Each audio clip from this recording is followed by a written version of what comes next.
Good morning. Today we are in Ezekiel chapter 33, and this one is titled Ezekiel is a Watchman. Again, the word of the Lord came unto me, saying, Son of man, speak to the children of thy people, and say unto them, When I bring the sword upon a land, if the people of the land take a man of their coast, and set him for their watchman, if when he seeth the sword come upon the land, he blow the trumpet and warn the people, then whosoever heareth the sound of the trumpet, and taketh not warning, if the sword come and take him away, his blood shall be upon his own head. So in other words, if someone's warning you about something, and you don't take action on it, it's on you. It's funny the irony in that in today's age, but I digress. He heard the sound of the trumpet, and took not warning. His blood shall be upon him, but he that taketh warning shall deliver his soul. But if the watchman see the sword come, and blow not the trumpet, and the people be not warned, if the sword come and take any person from among them, he is taken away in his iniquity, but his blood will I require at the watchman's hand.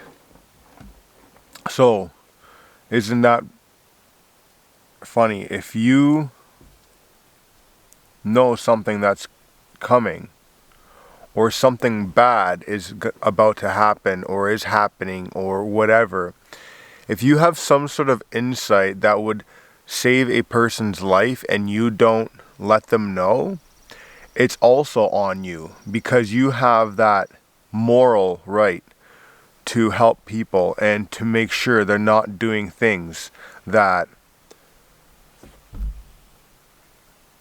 are gonna compromise them in some sort of way. And if people want to take in that information and do something about it, they can, but if they don't, at least your hands are washed. O thou, O son of man, I have set thee a watchman unto the house of Israel. Therefore thou shalt hear the word of my mouth, and warn them from me. When I say unto the wicked, O wicked man, thou shalt surely die, if thou dost not speak to warn the wicked from his way, the wicked man shall die in his iniquity, but the blood will I require of thine hand. Nevertheless, if thou warn the wicked of his way to turn from it, if he do not turn from his way, he shall die in his iniquity, but thou hast delivered thy soul. Therefore, thou son of man, speak unto the house of Israel. Thus ye speak, saying, If our transgressions and our sins be upon us, and we pine away in them, how should we then live? Say unto them, As I live, saith the Lord God, I have no pleasure in the death of the wicked, but that the wicked turn from his way and live.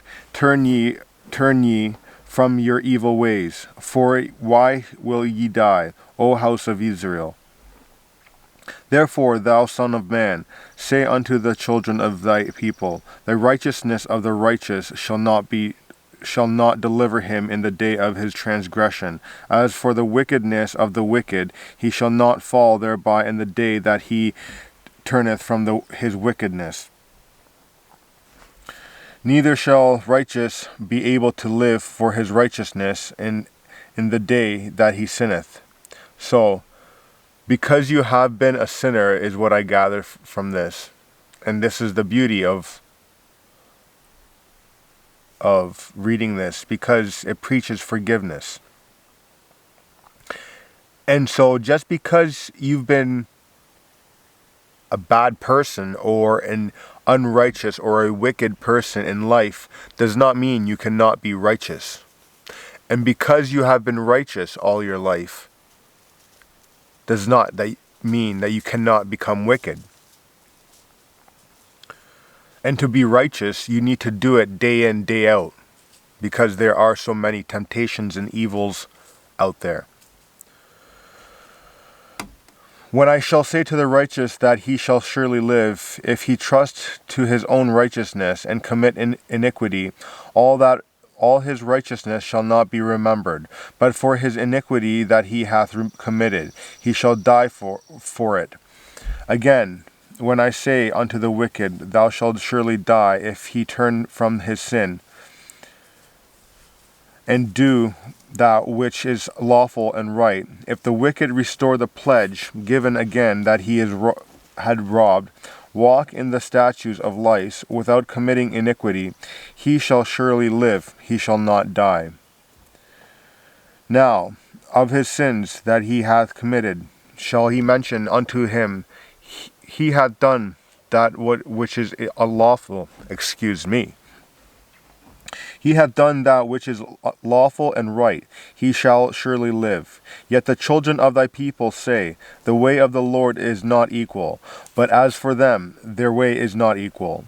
When the righteous turneth from his righteousness, and committeth iniquity, he shall even die thereby. But if the wicked turn from his wickedness, and do that which is lawful and right, he shall live thereby. Yet ye say, the way of the Lord is not equal. O ye house of Israel, I will judge you every one after his ways. And it came to pass in the 12th year of our captivity, in the 10th month and the 5th day of the month, that one that had escaped out of Jerusalem came unto me, saying, the city is smitten. Now the hand of the Lord was upon me in that evening, afore he that was escaped came, and had opened my mouth until he came to me in the morning, and my mouth was opened, and I was no more dumb.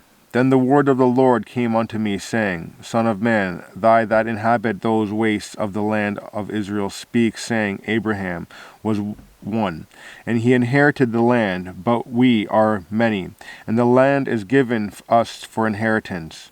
Wherefore say unto them, Thus saith the Lord God, Ye eat with blood, and lift up your eyes toward your idols, and shed blood, and ye shall possess the land?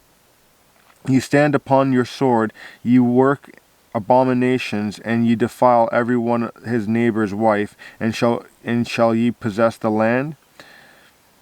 Say thou thus unto them, Thus saith the Lord God, As I live, surely they that are in the waste shall fall by the sword, and him that is in the open field will I give to the beast to be devoured, and they that be in the forts and in the caves shall die of the pestilence. For I will lay the land most desolate, and the pomp of her strength shall cease, and the mountains of Israel shall be desolate, that none shall pass through. Then shall they know that I am the Lord, when I have laid the land most desolate because of all their abominations, which they have commanded.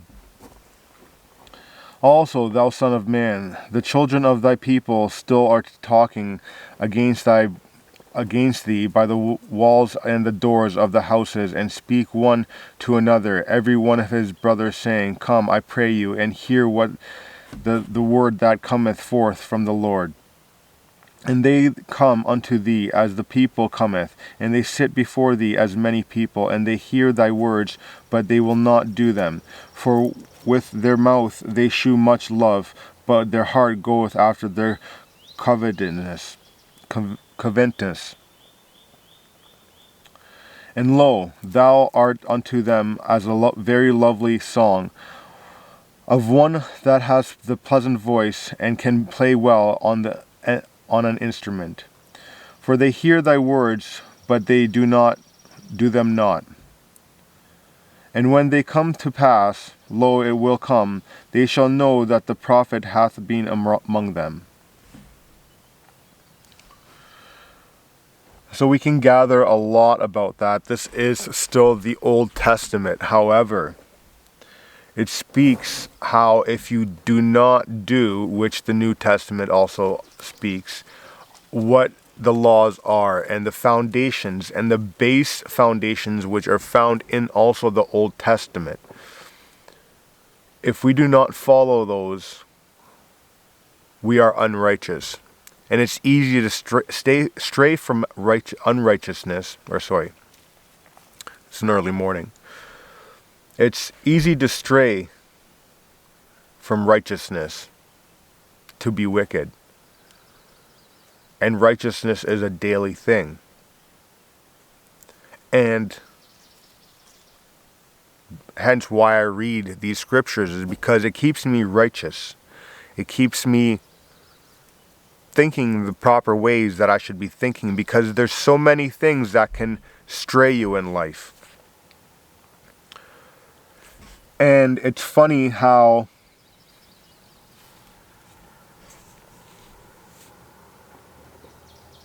it mentions that those that mock those that are trying to be righteous, the wicked, when they mock the righteous, they can mock and they can feel righteous, but many are empty inside, and that's why they are wicked. That's why people talk about other people and bring them down. That's why people murder other people. That's why people do horrible things, because at that point in time, they are wicked in life. But the scriptures does also speak that those that are wicked can become righteous by listening to those that are trying to warn them and trying to give them righteous words. Hopefully this was a good reading today for you. I hope everyone's blessed, and I'll see you next week.